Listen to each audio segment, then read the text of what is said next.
Good Saturday morning to everybody, and welcome to Legal Notes with Mary Ann Charron and Ned Barron. I'm Gary Byron. Hey, guess what, folks? We got an email that came in. We got a few. We got last week's, because the Medicaid is complicated. Sure. And we've spent the last couple of weeks trying to talk about it. And so we did. There's a lot of questions regarding Medicaid. And I think it's because Medicaid is so complicated and people are trying to wrap their heads around it. Mm-hmm. So people want to try to understand what a spend down is. They want to understand what's going to happen. Are they really going to lose all this money? Those are the type of things. What can they do? And we didn't really talk about what you can do. These questions, they're regarding, or they're related to spend down and spousal liability to pay for the sick spouse's care. Well, yeah, because I think we all want to know, right? It's like, well, if it's her debt, because people think, well, it's their debt. They're the one who needs the care. Right. Well, do we really have to pay for it? That's really the right way to look at it, though, or the nice way to look at it? Or? Well, I think people are afraid. We don't know what the economy is going to be like. And you think, all right, just because my spouse is sick, I want to, am I really going to lose everything? And so, how am I going to live on just my Social Security and whatever that small pension is? All right, so let's talk about that. But let me just give you a couple of other, we also have emails pertaining to children. Yep. How do they play into this as well? Why don't you start that one? Well, we can go anywhere. Whichever one you want to start with. Sure. Well, one of the things about children, when you have a parent who is needing long-term care, is that parent is going to be concerned, and oftentimes, and the children are oftentimes going to be concerned about, well, are all the assets going to be spent down, and so there's not going to be anything left for me to leave my children? And sometimes we have children who think, are all the assets going to have to be spent down? So I'm not going to get anything that I was expecting to get. Right. So yes. Yes. And of course, and right. And both those cases happen all the time. Sure. And sure, they're valid questions. And that is part of our roles as attorneys who advise clients about long-term care needs and paying for those. About, well, what are the real life ramifications of needing that long-term care? And obviously the first thing you look at is, well, what are the value of the assets that parent has? And to what extent can they fund their own long-term care needs? And at what point, based on their current health, their age and all that, when would it be likely that they would run out of their own funds? And how we can help them to plan to try and shelter some of their assets from the cost of long-term care. I mean, we have had adult children call us, and Ned and I have been doing this long enough that we can kind of get a feel for what's really behind the call. Okay, so I mean, the question behind the question. Yeah, you got it. And so we've had children call, and they're like, "My parents want to give the house to us. How do we do that? They want to transfer all their money." And I will meet with them. And I'm like, but your parent is only 65. Oh, jeez. They got one foot in the grave. Is that what they have? Yeah. Are they in good health? Yes. Right. Oh. So, and so we're like, I just want you to know that your parents are the clients, not you, your parents. And so I need to talk to your client. Right. And so, but I mean, I've gotten those calls. Have you gotten? You have. I know you have. Sure. And so you're like, well, I think maybe your parents are entitled to spend their money on themselves right now, but sure, we'll have a conversation. And, our experience is that the parent fall into really one or two categories. One is they don't want the state to get anything. They want to make sure their families and their children get everything, right? And so they're willing to do whatever. And then you've got the parent who's like, I'm not ready to give away everything. I want to maintain control. And if it means spending all my money on my care, because there are people who have a significant sense of pride in never needing public assistance. And that is their motivating factor. Oh. Right. Yeah. I spent all my life saving, acquiring these assets. I'm going to, for the express purpose of providing care for myself, so I can provide for myself from. And I'm not going into a nursing home. I will die in my house. right? So you need to know, right? And that's who your client is, not the child. No. And that, therefore, I guess my radar would go up if I heard from the child, right? I'd rather, to your point, I'd rather hear, it's really the parent's position to make contact with you. And that's who we have to talk to. COVID has made it harder because we do generally have used Zoom. We haven't seen people in person. And even now?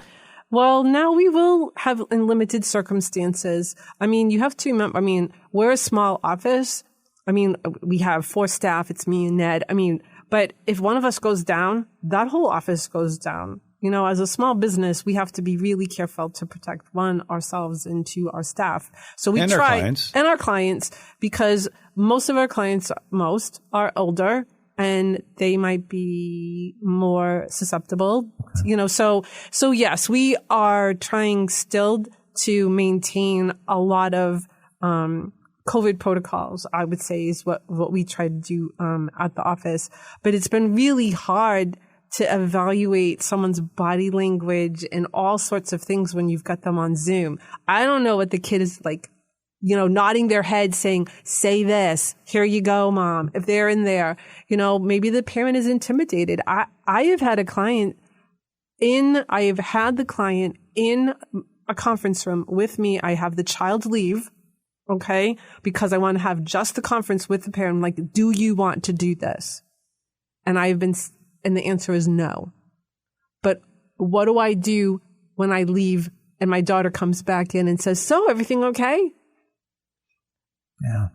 I've had parents say to me, I don't want to do this, but I know my daughter's not going to help me unless I do, and therefore I'm going to do it. But the bottom line is you're there to protect their parents. Well, to represent the parent. To represent them. Right. No. Yeah.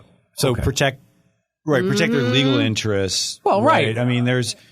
Yes, certainly we owe a duty to the client. Right. And if the parent is the client, we owe a duty to them.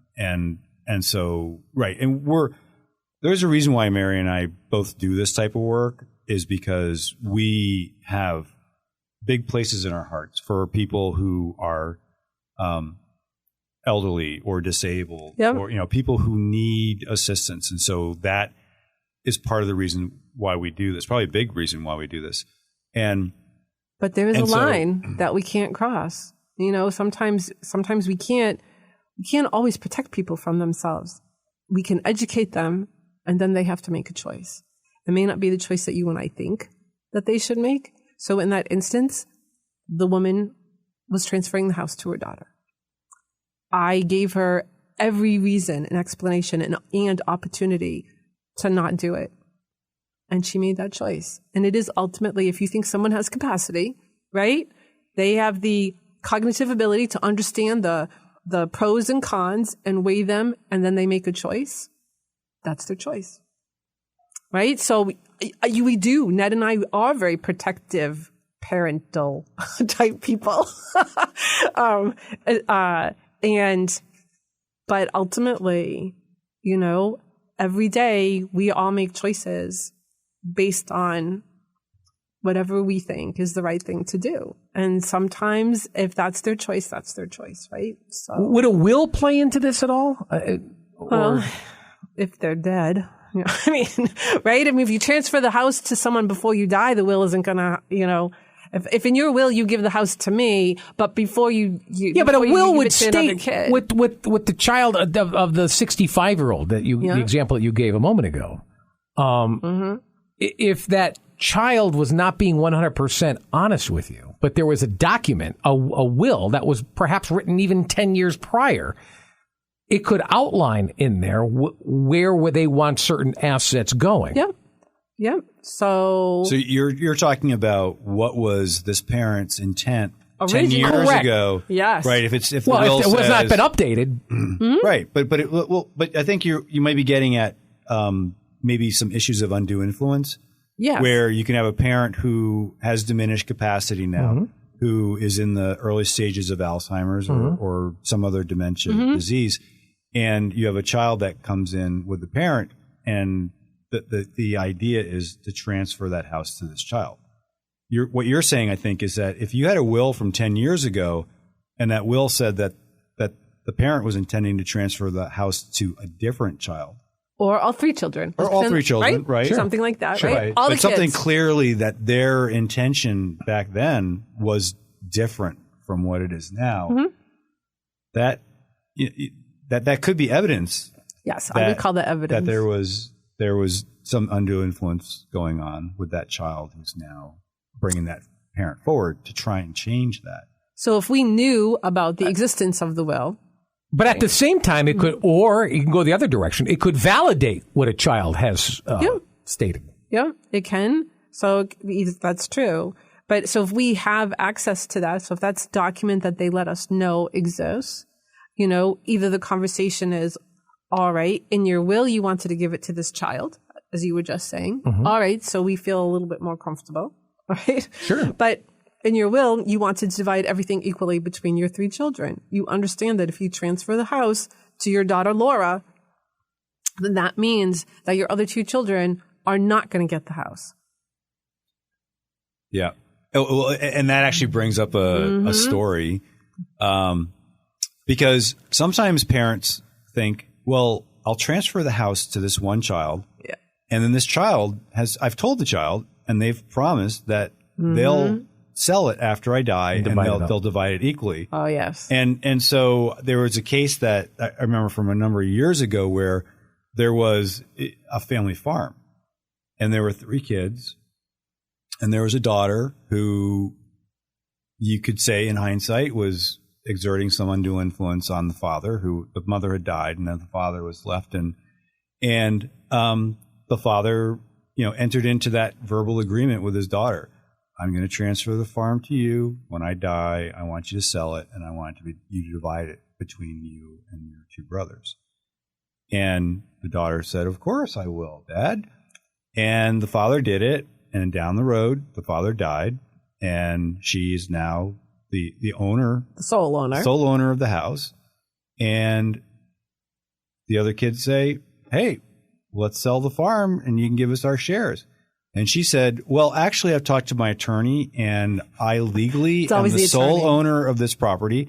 It was Dad's intention for me to have this all by myself, and you guys are out of luck. Wow. Yeah. Yeah. Or they always blame the lawyer. The lawyer said it's mine. Always. Wow. Right? And it happens, and Ned is right. They transfer the life insurance policy to one kid, saying, I want you to use this to pay for my burial. Putting kids' names on your bank accounts. Now, same thing. Where that can also, under Connecticut law, if you have joint account owners on an account, not just someone who is added for convenience purposes only, but it says joint account owners, the legal presumption is that the surviving joint account owner is now the 100% owner of that account. And there are exceptions, which we litigate, where if it's demonstrated that it was for convenience only and that the other co-owner never contributed to it, never used it, and it was always the parent's money, then you can demonstrate that it is supposed to be an asset that is to be divisible between. But it's hard, and you do end up having to litigate it. You have to go into court. The key word being litigate. That's true. And therefore, it's going to cost money. It's going to cost acrimony. It's going to cost just time. It divides families. So that $10,000 account, yes. You've just lost your siblings for the rest of your life. That's exactly right. And a lot of the money that was in that account to pay for legal fees. If you have to litigate it, that's right. Is it worth it? So what's the motive behind that? Money, okay, or property, money. You can say that interchangeably, but but at the expense of you just lost your siblings. So there's no conscience involved? Or there is. So you can justify it in lots of ways. So where were you when Dad needed all this care? I'm the one who had to get the groceries. I was the one who had to take him to the doctor's appointments. I deserve this. You have to understand that there are ways that people can, and I'm not, I want to say they justify it. I'm not saying that because what I was just saying was a fabrication. But you're not doing the will of what Dad wanted. Correct. But but I'm saying, you're saying, how do people justify it? Do they not have a conscience in their head? They're saying, well, wait a minute, look at everything that I had to do. Where were you 2 brothers when I had to, take all the chickens and do whatever on the farm. Where were you when I had to do all of this? Could somebody say, well, I want to live here. You don't really want to live here. Can I just pay you out? If it's given to all 3 children, then you certainly. And say, hey, listen, we're not all going to live here. You guys have places to live. I actually want to stay here. Mm-hmm. So I'll tell you what, I'll give you the money that's equal to your third and to your third. Yep. Is that allowed or? Well, it can, sure, depending if they on, agree. If they agree on it. Yeah. Right? So the house is left to all 3 children. One of the 3 wants to continue to live there, right? And then he buys out his siblings so he can stay. That would be. But we've also seen cases where when there's a death of a parent, and typically the surviving parent, that's when all the hurts. If there were hurts, childhood hurts come to the forefront. Yep. Mom loved you most. She always gave you more than I was given, so therefore you should get less. In that example that you gave, Gary, where here's the house, one of the siblings wanted to keep it and wants to buy out the other siblings. We've seen cases where one of the siblings say, over my dead body, no, I know we're going to sell it on the market, and whoever buys it, and I don't want you to have it because of some, acrimony that was, or some, bad blood between those 2 siblings that people have, even to their financial detriment. Yes. We've seen that happen where we have definitely seen it where people would say, I would rather lose all my money than know that my sibling or my stepmother or someone got anything, and they have fought to the end. Folks, you are listening to Legal Notes with Mary Ann Charron and Ned Barron. You can check out their website at www.charteroaklaw.com. I'm Gary Byron. You must have heard some very sad stories and rather unfortunate scenarios. And it can really divide a family permanently for the rest of their life. It could it does have that kind of an effect. Mm-hmm. Yep. Like, where's the jewelry? What happened to all the jewelry? Oh, Mom wanted me to have it. What do you mean? Or it's just missing. Oh, I don't know. I don't know. Well, yeah. I mean, we've definitely seen cases where somebody says, wait a minute, where did you get Mom's diamond bracelet from? Oh my God. And the person said, oh, she gave it to me. It was a gift. Right. A year ago. She gave it to me. Right. She wanted me to have her engagement ring or the bracelet. And now that the mother's passed away, she can't say, or in severe dementia, she can't say whether she did or didn't give it to that child. But that is a defense, right, for someone to say, for siblings that are fighting over assets in an estate, be it jewelry or anything else, where they said, oh, no, Mom or Dad gave that to me. And that was a gift. And that is a legal defense against someone saying that you stole it. Gift. How do you prove all this? Well, it's really hard. I mean, sometimes it's a he said, she said, right? In which case, it's, What makes one person any more right than the other then? Correct. Well, so in that case, if one of the kids is claiming that very, expensive diamond bracelet that was given, by the mother to the daughter, to the exclusion of the other kids, then some of the questions we would ask would be, well, did she tell anyone else about this? Was anyone else aware that she made somebody like a witness in the room, or a friend or another family member, or just acknowledging where the mother said, "Yep, I gave that, or I'm giving that, or I gave that to my daughter." Mm-hmm. Right. Those are some of the things that if I was defending a client against accusations that they stole it from their parent, then who can back that up? Yeah. Wow. So there's all sorts of circumstances, but when you transfer property to a child for the purpose of Title 19, these are the type of issues that surface after you pass, right? So and then I kind of wanted to bring up like a living trust. In other words, let's say something is handed down to a child, as you just referenced a second ago. Yeah. That child gets divorced. Mm-hmm. And now, could that be awarded to the spouse of the divorced that had the parent who gave that to them, and end up in someone else's hands and not even in a member of their family? Well, that's really interesting. So if we want to look at it from that Title 19 perspective, so in other words, you've transferred assets. Let's call this cash. You've transferred cash to your child, and then that child is in the midst of a divorce. That asset belongs to the child. That asset is going to become a marital asset in the divorce. Now, the child might be able to argue that I'm just holding on to it for 5 years for mom. But once that 5-year look-back period is over, that's the child's money, and certainly would be up, it's going to be up for grabs in a divorce. It's going to mean that that person should contribute more to college. It's going to mean that that person has the ability to receive less in child support, for example, or conversely pay more in child support because you are financially, taken care of. The bigger problem that I have seen, I think, Ned, you have had cases like this too, is that if the child loses his or her job, so you've transferred the asset, let's just pretend you've transferred $500,000 to your kid, okay, some big number, and the child loses their job and goes bankrupt or goes into foreclosure, has debtors. That money is now subject to collection by a debtor of the child. And Ned and I try very hard to remind people, you giving this to your child, no judgment, I don't even know your kid. But if they have creditors, their creditors can take that money. And if you don't make it the 5 years, you're going to be penalized, and your kid's not going to have the money to even help you because some creditor has taken it. So it's really important to know. So it's not just divorce. You could just have a circumstance where you lose your job. Or another example I always give clients is that if those assets are now in your child's name, and that child gets into a car accident, and someone dies as a result of their negligence, and that there's litigation and there's an award, and that award is greater than what your insurance coverage is, then now you're personally on the hook for it, and boom, they're going to look.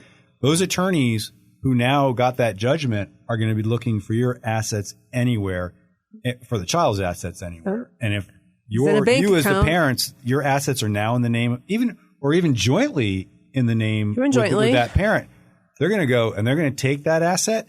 And even if it's proved later that no, my child did not contribute anything to that account, it still could be taken. Could be. It could be taken, and then you'd have to go back and try and get it back. So there's pros and cons to making the transfers. Absolutely. There's got to be insurances that'll protect. Only sometimes. You try to tell people to get insurance. Sometimes they have it. Sometimes they don't. Well, I don't know if there's whole life insurance where it's a different type of insurance that will. Right. So whole life insurance is really interesting because it has cash value to it. It accumulates cash value. So if you're trying to qualify someone for Title 19, you have to cash in that cash value. You have to cash in that policy. Mm-hmm. All right. Wow. We have covered Medicare, Medicaid. We gave examples. You've shared stories. You've differentiated between the two.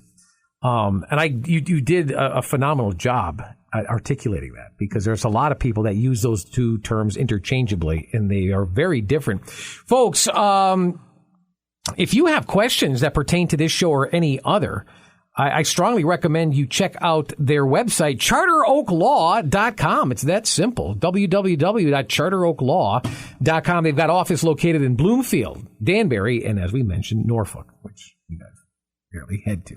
Unless it's bad and inclement weather, then. You can give them a call, Mary Ann Charron and Ned Barron, anytime. 860-570-1229. Write this phone number down, folks. Keep it handy. Again, it's 860-570-1229. And if you've got a question that you'd like asked on these very airwaves, who knows, could be as soon as next week, send us an email, legalnotes@charteroaklaw.com. Or if you've got something of a personal nature, you can email them privately. Again, legalnotes@charteroaklaw.com. For Mary Ann Charron and Ned Barron, I'm Gary Byron. Thank you so much for listening. Until next Saturday, have a good one, everybody. So long.